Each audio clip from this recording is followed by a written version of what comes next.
Well, you could say that that is the sound of ambition being realized. Yesterday, I flew halfway around the globe for the third time in as many months to meet the one man that I've always wanted to talk to. He has never faced international television, but remained within his palaces, aloof and remote. These days, of course, rulers, monarchs are always appearing on television and telling us their problems. And I must confess that in the past 35 years, Whicker's World has done its small bit. I've been going around talking to everyone that I can find, from the King of Tonga to Papa Doc, from President Stroessner to King Farouk, but never to this man. I'm always being asked, after all these years, who is there left for you to talk to? Who do you really want to interview out of everyone in the world? And I always say, for a variety of reasons, the Sultan of Brunei.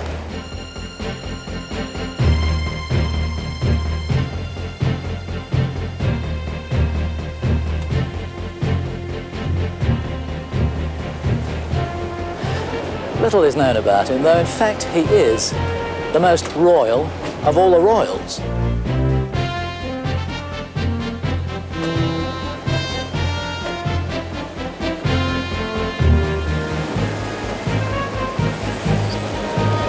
Most ruling families today, as we know, have only been on their thrones for a century or two, if that. But the Sultan has ruled in direct line for more than 500 years, since 1346 probably, certainly since 1474. And now, on top of it all, he is celebrating his silver jubilee. He's been on the throne for 25 years, yet he's still only 46. And a very dashing figure he cuts when he leaves his palace. He plays polo like a pro. He drives his squadron of Bentley Continentals around town. He pilots his own choppers, and he flies his own aircraft. Indeed, next week, when he comes to London for the state visit to be met by the Queen and entertained at Buckingham Palace, he will doubtless be piloting his own Airbus. So this is no effete monarch. And parenthetically, there's one point I might make. He only has 2 wives, though, of course, as far as his religion is concerned, he's entitled to 4. And all I can say is, I just hate to receive the post bag the Sultan's going to get after he's joined us here in Whicker's World.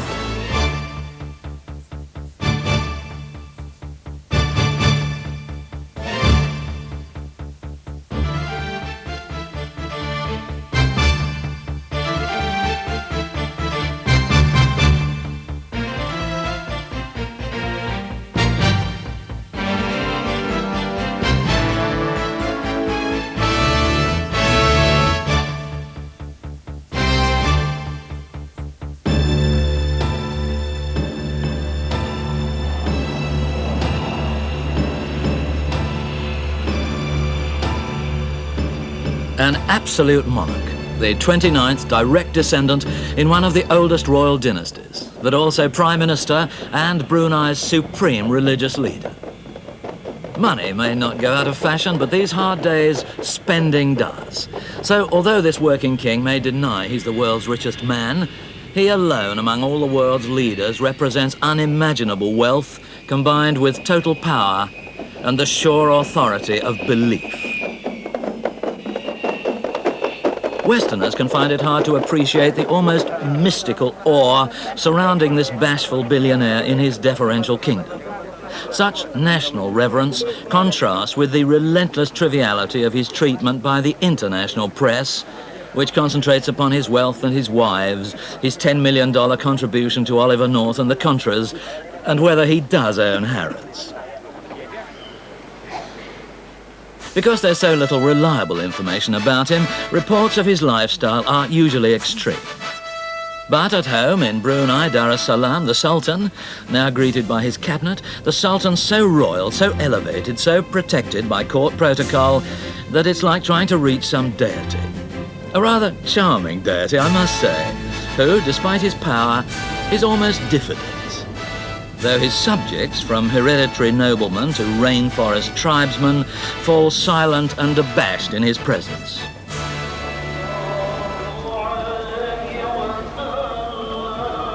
After his early ruling years of near invisibility, shielded from public view by court officials, he often leaves his palace these days, and then this royal, political and religious leader is greeted by a sort of reverential delirium. How many of the world's rulers, I wonder, would walk their streets like this today? His departure from worship is the signal for a frenzy among his devout people, for some believe a touch can cure. Others, more practical, thrust petitions at him. Most just want to kiss his hand. Here, he's not at all remote. After the hurly-burly of the mosque steps, he reaches the deep, deep peace of the Phantom Six. The ruler of this autocratic sultanate has always enjoyed a close relationship with Britain. Doubtless inherited from his father, Sultan Omar, who loved all things English and whose hero was Winston Churchill. He created the world's only museum commemorating our wartime premier and the only statue in Brunei. But with today's surging Muslim fundamentalism, the museum's been demolished and a defiant Churchill awaits demotion some dark day to a less dominant setting.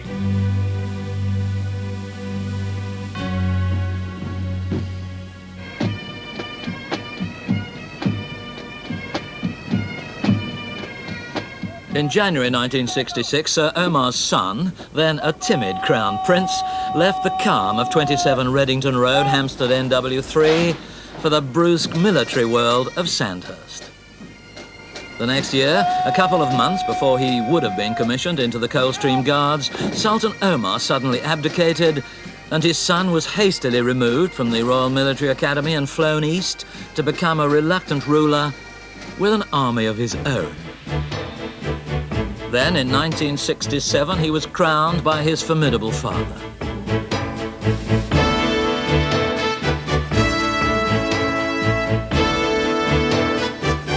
In the golden royal chariot, the new Sultan was pulled to his throne and to his princess, who that day had become queen. And now, after 25 years in a noticeably larger palace, his silver jubilee is being celebrated. An audience ceremony attended by another king, by princes, presidents and prime ministers, by many royals and rulers, and even by a few far more humble guests, all invited from around the world to salute this remarkable dynasty. The Sultan, his ceremonial costume in the yellow colour reserved for royalty, is followed to the throne by his two consorts. He's now spent more than half his life as king, a unique role both ceremonial and functional. For, as Prime Minister and Defence Minister, he presides over his cabinet of 11, with the eldest of his three brothers, Prince Mohammed, as Foreign Minister. The youngest, Prince Geoffrey, is Finance Minister. Though Prince Sufri has no portfolio, this is a family-run kingdom, and the Sultan's eldest son, 18-year-old Prince Billah, is next in line.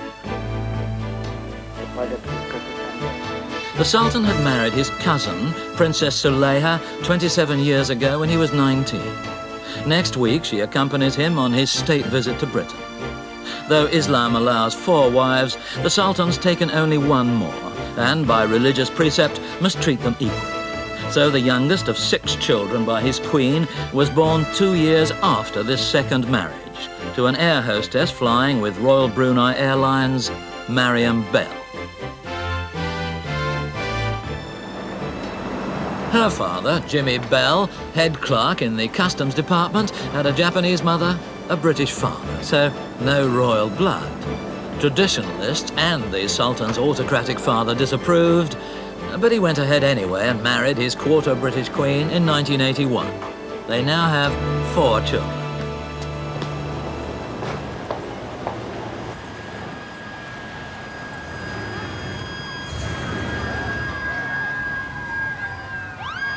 Shielded from public view by an elaborate court system, by ancient codes of protocol, hierarchy and rank, the Sultan is obsessive about his privacy. As well he might be, in a world so eager to get in on his immense wealth by beating a path to his main residence, a palace bigger than the Vatican, several times larger than Buckingham, though its 1,778 rooms do include accommodation for the Sultan's household and offices for his prime ministerial staff. Its 16 acres of marble gleam across a total floor space of more than 50 acres. So cosy it's not. It was designed in 2 weeks by a Filipino architect who'd not seen the site, which is perhaps why some say it looks best from the sky. There's another royal palace nearby, and of course the Sultan's second wife has her own palace. 23 more palaces and a score of guest houses have been built to look after all the VVIPs attending the Jubilee. In 1929, at the start of all the splendour, oil began to flow from a tiny backward land dozing amid equatorial jungle, and soon, in an emerging state, the sons of fishermen, farmers and hawkers became ministers. Today, oil gushes from fields that'll not run dry for another quarter of a century in a flourishing and significant sultanate with such financial clout, it can affect the value of sterling. Before the revenues escalated back in 1962, the Sultan's late father embarked upon Brunei's first and only flirtation with democracy. He permitted an election. The newly created People's Party won a landslide victory, but when not allowed to take over the Legislative Council, there was armed rebellion. The Sultan's call for help was answered by 2,000 British troops from Singapore, who put down that uprising within a week. In the 30 years since then, Brunei's lived in a perpetual but relaxed state of emergency, renewed every 2 years. Its most noticeable effect, the banning of fireworks. Today, an unthreatened government collects 85% of Brunei Shell Petroleum's massive earnings in taxes and royalties. So revenues pour into the national exchequer far faster than they can ever be spent. This tiny jungle state's also the world's second largest exporter of natural gas, and they've just made another strike to add to their 162,000 barrels of oil a day, as though they needed it.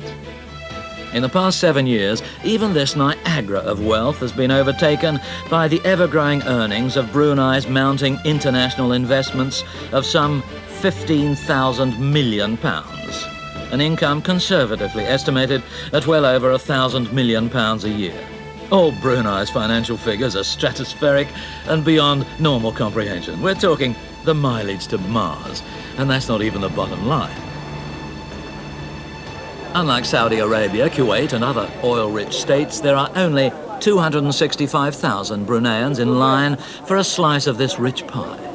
So when such an outpouring of wealth has only to be divided among a large royal family and a small population, there's a per capita income the whole world envies, along with no trade deficit, no national debt, and balance of payments in surplus.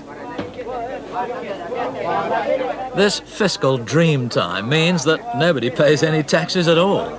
It also means free education and health care, scholarships, generous pensions, interest-free loans, and about 3 cars per family. It's difficult to calculate Brunei's true wealth, for the country's run like a family business, and any inquiry seems too intrusive, like asking to look at a private bank statement. The Sultan's personal wealth remains one of his kingdom's best-guarded mysteries, for, as with other absolute potentates, the line between private and public purses has always been blurred. It's impossible for outsiders to separate the Sultan's wealth from Brunei's wealth. Among other international financial authorities, Fortune magazine, announcing he's been the richest man in the world for the past 6 years, credits him with assets of $37 billion and calculates he's 3 or 4 times richer than King Fahd of Saudi Arabia or the Queen. There's just no one else at the top of the royal table. To go on crunching these exotic numbers, if the assets at the Sultan's disposal do reach the area of £20,000 million, which, as they say, is a pretty nice area, if well invested, they'd earn around £250,000 every hour. So I think we can at least agree that he's comfortably off. His officials weary of explaining that reports of his wealth combine royal and national treasuries, which is true. But then so is the fact that the Sultan effectively controls Brunei's vast reserves, as he does almost everything else in his kingdom, where all decisions need palace approval. So attempts to make him seem less rich than he is become rather pointless. As that Texan senator said, $1 billion here, $1 billion there, pretty soon it adds up to real money. However you add it up, this elegant sovereign's certainly worth real money. And however much they try to talk him down, in simple, available cash terms, he could be the richest man who's ever walked on Earth. One of the occupational hazards of being such a monarch must be the disturbance of reality that goes with having too much money and too little to spend it on, though he does give generously to charity in millions and half millions. With expenditure limited only by imagination, he can do or buy or control anything he wants, and with such power, surely never hears the word no. This courteous man has little experience of answering questions, for certainly none of his people would ever dare ask him anything. So with all this, how then does he manage to remain so balanced and sensible and almost, you could say, ordinary? You acceded to the throne in 1967 when you were only 21. How did you feel then about that abrupt elevation? Were you unhappy to leave Sandhurst? Yeah, of course, I'm a bit disappointed to leave Sandhurst before I pass out. But in the end, I think I have to do my work. I mean, my father wished me to come back. At Sandhurst, you had been learning to lead a platoon, not a country. Well, I feel a bit strange of course, it's a big responsibility. It was a considerable burden for so young a man. You have worries instantly at the age of 21. Since 21? No, I don't have a... Worries is not the word, I think. Responsibility. I try to make myself relax and I got nothing to worry. Responsibility, yes, maybe. Is there anything that you truly desire that you haven't got, that you don't owe? Nobody, even if the richest man, he needs something. Whatever, how rich you are, you still have something that you need. What you want, but you cannot get. And what is it in your case? That's my secret. You do dislike, I understand, being called the richest man in the world. No, I'm not the richest man in the world. It's the paper who's putting that I'm the richest man in the world. I think there's so many rich men in this world, richer than me. I'm quite sure. I don't know how it come that I'm the richest man in the world. It would surprise me. They say, I mean, all the authorities, the Fortune magazine and the Sunday Times and so on, say that you are several times richer than King Fahd, many times richer than the Queen of England, of course. I want to ask him a question, how we know it. So is there anyone that you envy? Envy maybe is not the word. It's the respect and admire, maybe is the word. Who do you admire then, sir? And my father, of course. Of course. Yeah. Apart from your father? Well, I think the one who admire is my father. Yes. Because he's advised me for quite some time. I'm very lucky. Do you sometimes envy, perhaps, Yeah. a simple man in the street? Yes. Like me, who has no worries? Yeah. Well, the God wished me, to be a king. I mean, that's I've got no complaint. In your 25 years on the throne, are there any mistakes that you've made, anything that you regret? Not that I know of, I don't think so. I cannot think of the mistake. Of course, everyone talks about those $10 million that you gave to the Contras, to Colonel Oliver North. That was, in fact, that was a long time ago. That was all in the newspaper. And then again, everyone believes that you really, truly own Harrods. I never own Harrods. I wish I had.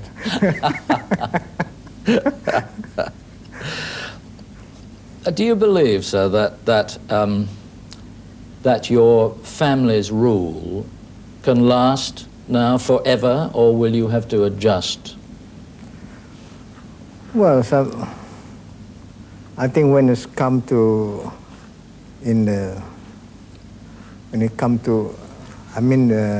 it's up to the generation, the future generation. I think there might be some adjustment.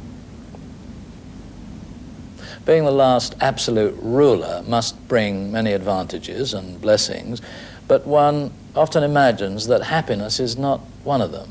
Well, I'm quite happy. I mean, I've got nothing to complain. God gave me happiness. I've got nothing to complain. You see, when I attend your Jubilee in a few weeks' time, what must I bring you? What gift can I bring you that you really want? What do you want to give me? Exactly. What should I What do you want to give me? What would you advise me to bring? Well, what you want to give me, I will accept whatever you want to give me. I'm quite happy.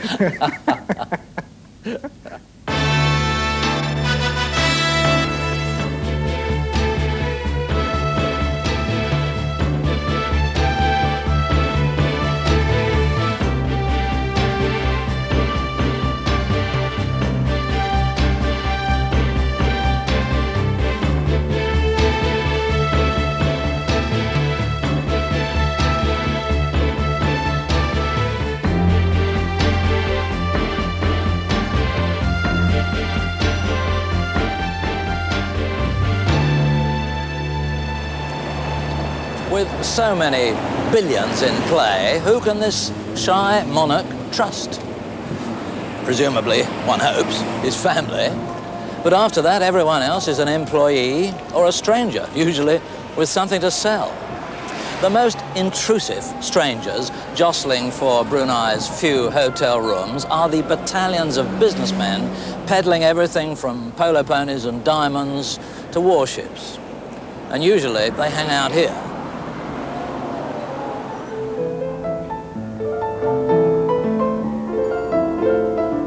This is the ante-room where the world's top salesmen have done time. The lobby of the Sheraton Utama, the best hotel in town, like some watering hole on the Silk Road to Samarkand, where the merchants gather, smiling sincere smiles. If you've got a Van Gogh for sale, a few clusters of emeralds too big not to be real, a customized 747 or maybe some helicopters hot off the drawing board, this is where you wait for the call, sometimes for weeks. This is the Mecca for salesmen from all the right places. From Cartier and Asprey and Van Cleef, from Rolls-Royce and Boeing and British Aerospace, right down through the sales spectrum of eager flatterers to all the chancers and con men who beat a path to Brunei in the hope of separating the Sultan from some of his cash. You can tell the ones who've received the call and are about to be brushed by glory. For in this equatorial steam heat, they're the ones in the suits and the collars and ties. I can tell you from experience that anyone who's been invited to the palace, who's actually, be still my beating heart, who's actually met the Sultan, is elevated in this lobby to superhuman status. They want to touch your hem in case some of your good luck might rub off.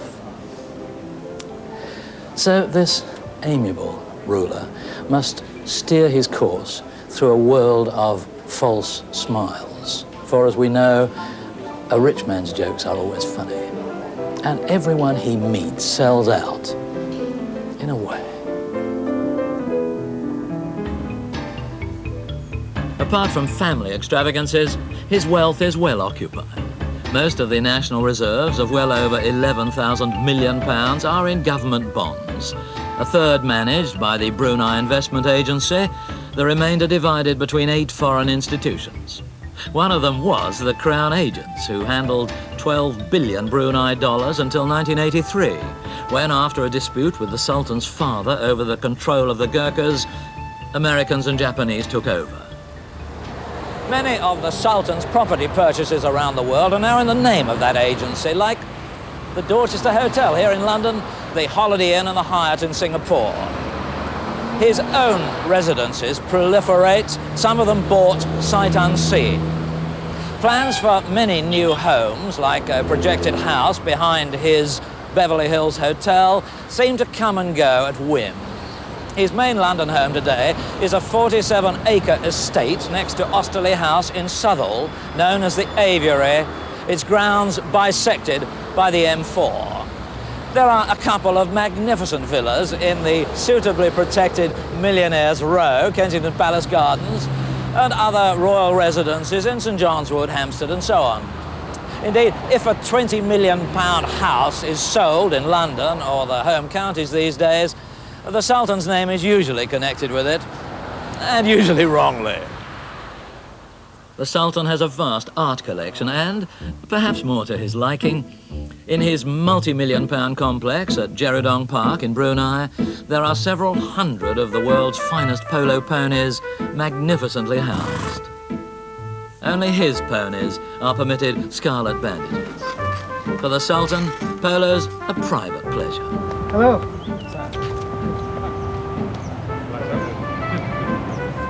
Invited spectators are thin on the ground. You look young.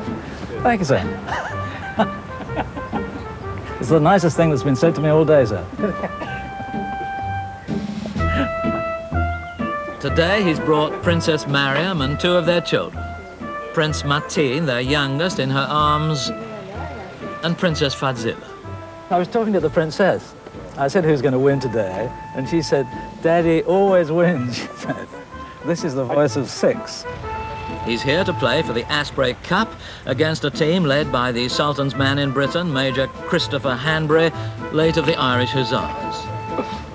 At 46, the Sultan's playing less these days, though still very well. Have a nice game. Right, thank you. Thank you very much. And as you might expect, the royal team does not lose. Its captain is very competitive.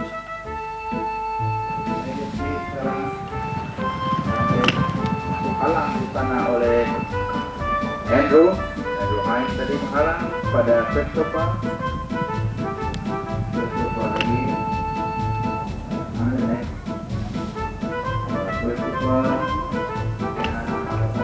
The Sultan scores. This puts everyone in a good mood, especially the Sultan.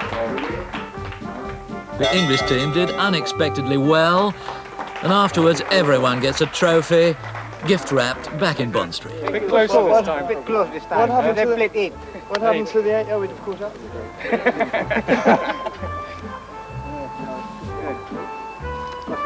I'm afraid you must get very tired. I get to score 9-6. Thank you. Thank you, sir. That's better.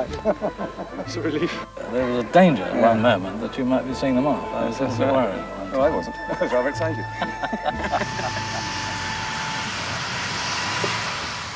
The Sultan drives himself everywhere and, as I said, pilots his own jets and helicopters. His national flag carrier, Royal Brunei Airlines, covers the Far East and flies its 6 Boeing wide-bodies to Australia, Frankfurt and London. But the Sultan's private air force is even bigger than his country's airline. He has 8 jets for personal use, a 747 Jumbo, which, after flying the royal family to Mecca on the Hajj, is now on a 2-year refit in America, getting its golden taps. Then there's the Airbus he'll fly on his first state visit to London next week, 2 727s, and 4 12-passenger executive jets.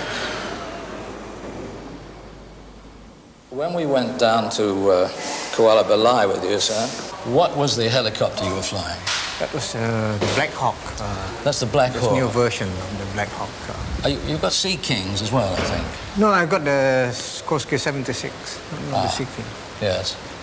Well, I get the feeling, sir, that you perhaps enjoy Yeah. flying when you're piloting more than you enjoy almost anything else because you're on your own. That's right. You can Yeah, do what you because- want to do. That's right. And you're not dependent upon I not anybody depend on anybody else because that is my way of life. Yes. I don't rely on. I try to make it as more relaxed as possible. To more, not to be, not always be, rely on somebody. Yes, yes. What do you most enjoy doing, sir? What gives you most pleasure? What do you enjoy most? Polo or flying? I mean, the pleasure is to see my people really well, been well looked after. What they are now, and then they're happy. That's the most happy thing. Now you're a working king, of course. So your life, like today, it's very difficult for me to see you all the time because you have so much to do. But sometimes you must enjoy yourself. You must take pleasure. So there's polo and there's flying. What else gives you enjoyment? Well, I play badminton sometimes. Yeah. More relaxed, to get exercise with my brother sometimes. Play badminton. Yes, you're an action man, are you not? You're a doer. I would say so. Yeah. Yes. What are you most proud of? What do you most like of all the things you've done? The most proud is where I get the Brunei come into independence in 1984. That's the proud moment for me. Yes. I mean, and it's still up to now. I think I'm very proud of it.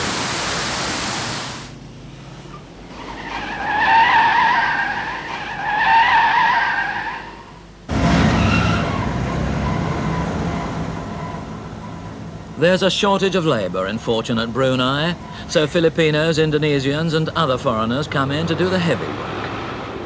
Along with the country's 66,000 energetic Chinese who run the shops and markets and represent Brunei's limited commercial flair. The Sultanate was powerful back in the 15th and 16th centuries, and its enduring relationship with Britain began 150 years ago when there were pirates to suppress. Brunei was probably saved from extinction by our Treaty of Friendship and Commerce.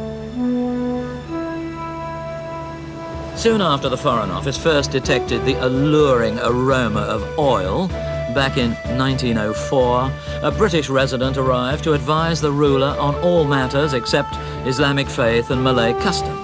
But Brunei was never a colony, and, far from joining in the worldwide clamour to leave the British Empire, had to be pushed out into independence by Whitehall in 1984, after all those years of reassuring protection.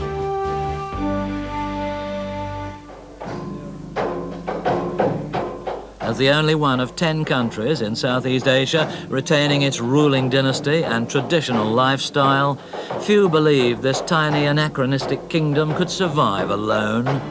Yet it has, triumphantly. So after 500 years of successful monarchy, Bruneians do not today easily accept criticism from Westerners complaining that they're not democratic and telling them how to run their affairs. Brunei's only newspaper, the English language Borneo Bulletin, is controlled by the royal family and is, of course, suitably enthusiastic. In this Islamic land, it's published under religious as well as political censorship, which also applies to publications arriving from the outside world. A Time cover story on breast cancer in America arrived here with all its illustrations laboriously blacked out. And yesterday, the International Herald Tribune, which arrives here daily from Singapore, arrived like this. It appeared without a perfectly innocuous cover story on Brunei and its celebrations. So some faceless bureaucrat in the government censorship office had chosen to shoot Brunei in the foot before all the world's leaders gathered here, not to mention 300 or 400 members of the international press. Don't ask me why. Censors have their own thought processes. And of course, the offending piece arrived here instantly by fax. And if you think that's a silly joke, I can tell you that an expatriates amateur dramatic society here wanted to perform a Noel Coward comedy and submitted 13 copies of the script to the Language and Literature Bureau here, which considered it for 7 months and made 20 cuts. Later, I learnt the Sultan had been so irritated by those overzealous cutting decisions that he censored the censor.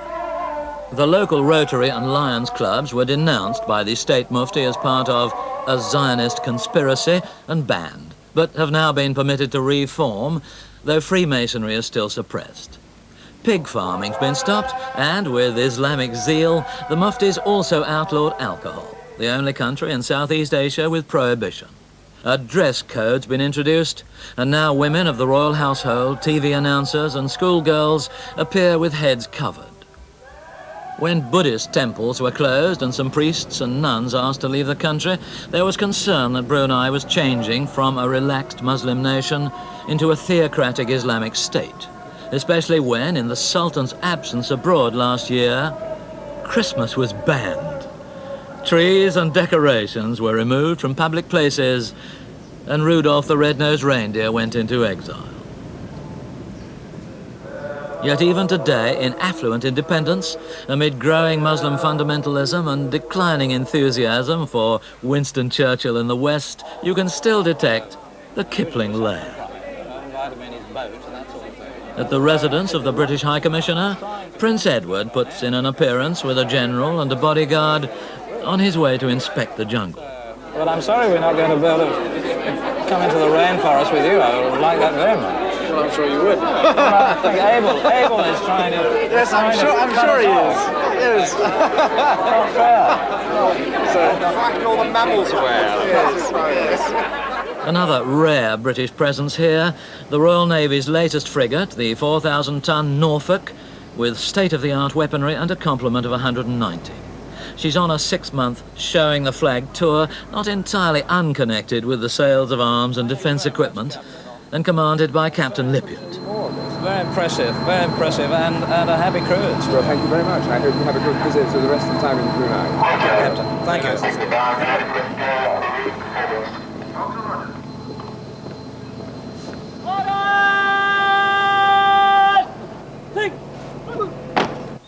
After a 3-day visit, the Norfolk's escorted on her way to Penang by 1/4 of Brunei's navy, a missile-carrying patrol craft from her total fleet of 4.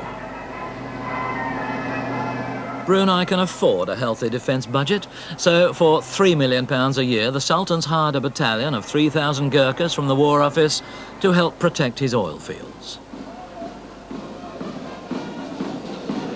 He employs a second private army of 900 retired Gurkhas to guard his throne, both groups commanded by British colonels. With envious neighbours, all larger and much poorer, and long jungle borders to patrol, the 4,000 men and 250 women of Brunei's armed forces take 1/4 of the national budget. For insecurity is the price of opulence. Come on, aggression! Their army's only brigade strength, but it is expensively equipped and supported by flights of choppers, jets, and Exocet missiles. Equally well equipped, more than 2,000 police, and the religious police who enforced Brunei's 1983 Internal Security Act, which is quite stern, allowing for detention without trial, movement restriction, and curfews. Because its wealth comes from oil and gas, most people think Brunei's somewhere in the Middle East. In fact, it's a speck on the island of Borneo, just north of the equator, and squeezed between the jungle and the South China Sea, where it copes with the problems of being very small and very rich. Only the size of Norfolk, smaller indeed than the cattle station it bought in Australia to supply its meat, its main exports were once edible birds' nests. Now this rainforest kingdom has bigger financial reserves than Australia or China. 250,000 Bruneians, say the population of Plymouth or Wolverhampton, live in equatorial steam heat. They're mainly Malay. The only thing they have in common with the Arabs is oil and religion. And no one could accuse their workaday languid little capital, Bandar Seri Begawan, of being stimulating or indeed much fun. Though only 2 or 3 flying hours from the frenetic turmoil of Singapore or Bangkok, it still feels like an indolent colonial outpost, without parliament or political parties, bookshops or concert halls, discos or bars. However, it does boast 2 remarkable features: the enormous Sultan Omar Ali Saifuddin Mosque with a prayer hall almost 100 yards long and 3 million 24-carat golden tiles glowing on its dome.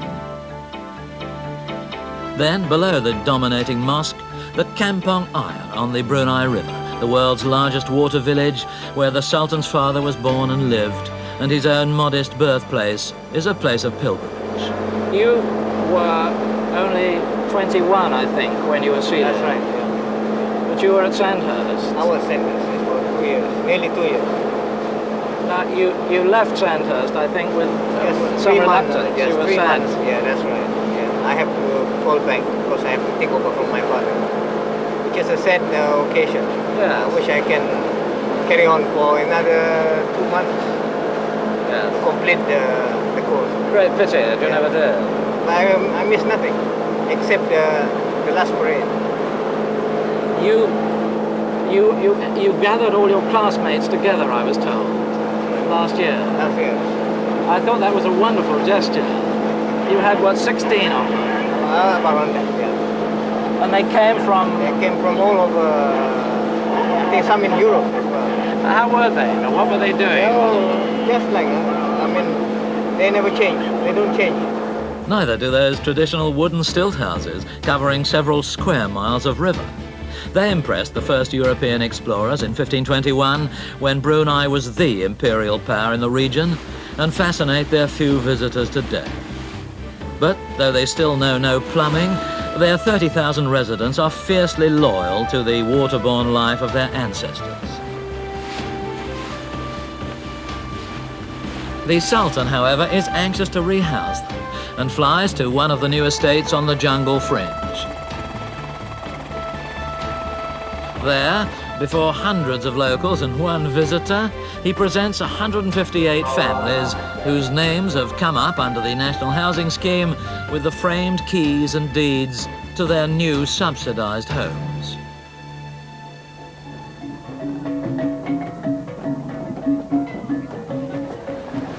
Show you everything? Yes, sir. Saying marvellous. This is the most marvellous estate. That's what we're doing now.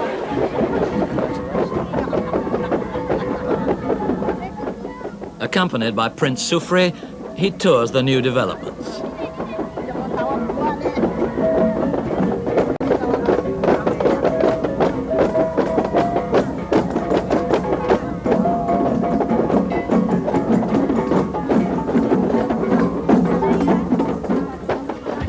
Then they both stay for lunch.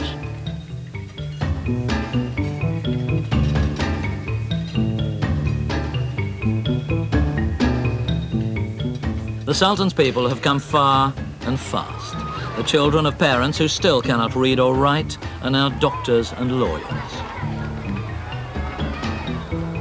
There were no schools here until 1913. Now there are 286, with another 67 private schools. There's also a university for 2,000 students. The vast General Hospital and 3 others around the country use state-of-the-art equipment, for Brunei can afford the best of everything.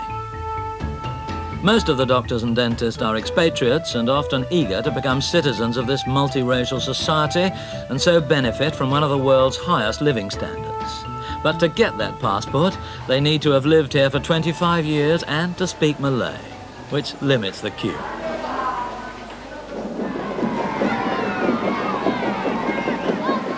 Leaving royalty, rulers and noblemen in his throne room, the Sultan goes out to celebrate the Silver Jubilee among his people in the streets. The royal chariots pulled by soldiers through downtown Bandar.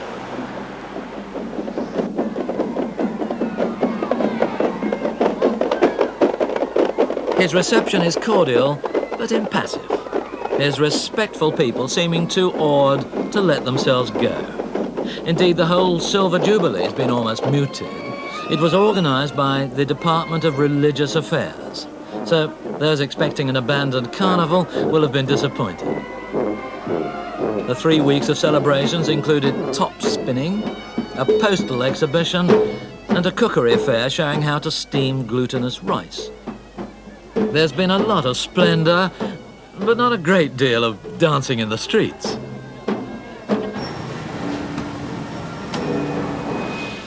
The climax of the Jubilee celebrations is a state banquet for 5,000 or 6,000 at the Royal Palace.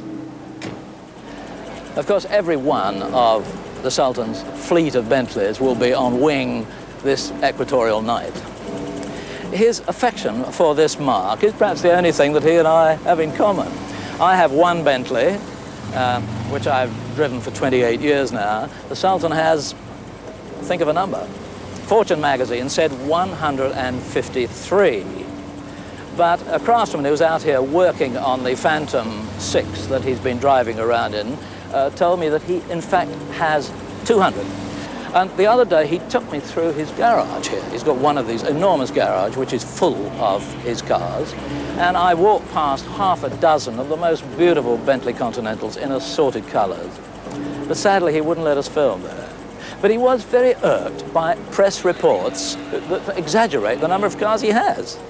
Well, there was one report that particularly irritated him, and that said that if all his cars were placed nose to tail, they would stretch from London to Turkey. And I said that was, of course, a ridiculous exaggeration, and really they'd only stretch from London to Switzerland. And I'm pleased to say he laughed. Anyhow, as you will have heard, I asked him what we should bring him as his Jubilee present, because he's being given solid gold ornaments, 6-foot embroidered pictures, a painting by Prince Charles, and all sorts of exotica. Fortunately, he didn't ask for his 201st Bentley or another yacht. He said, "Oh, bring what you like." You heard him say rather. So what we've done is Valerie has made him a very attractive little spectacle case for his dark glasses to go into the glove box of his Bentley, with the Bentley emblem on one side and His Majesty, congratulations from Whicker's World on the other side. And what's more, call me an extravagant fool if you will, what's more, we've got him also a pair of dark glasses to go in it, and they flash. He will be beside himself. Now, it's not a yacht, admittedly, but he's got one of those already, a $20 million yacht, and he never uses it. And as we always say, it's the thought that counts.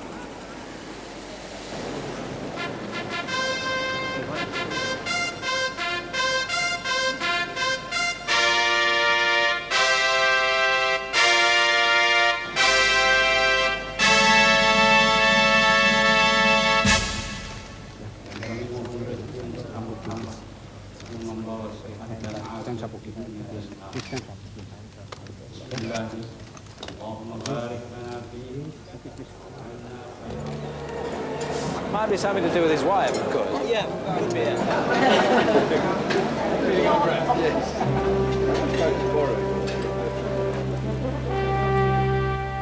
The party's over. The captains and the kings depart. Today, this gentle land and its handsome people must adjust to a growing Islamic lifestyle and find a future somewhere between the traditional and the modern. So the Sultan of Brunei sets out upon his second 25 years on the throne. Certainly he's neither fanatic nor doctrinaire, but in these tumultuous days, dynastic rule is extremely vulnerable, and ruling a rich nation can sometimes prove more difficult than controlling a poor. And certainly, more than any other ruler in the world, he must face the problems of affluence.